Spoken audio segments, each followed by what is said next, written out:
Yeah, I don't know why. Why is my winch sitting at home and not on my truck? It's not on my truck. Well, there's some reasons for that. So I have $361 total with tax and everything. So I've already paid that, and it's not on my truck. And I'm in the swamp.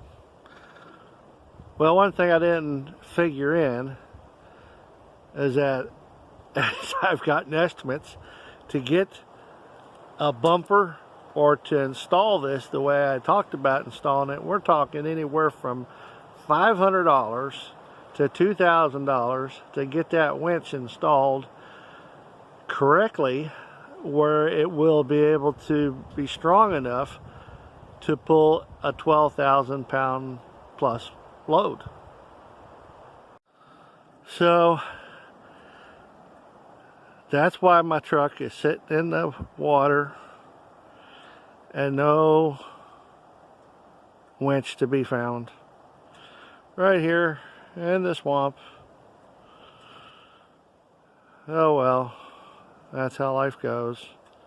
If you go buy a nice winch, don't forget, it'll take you another 6 months to save up the money to put it on.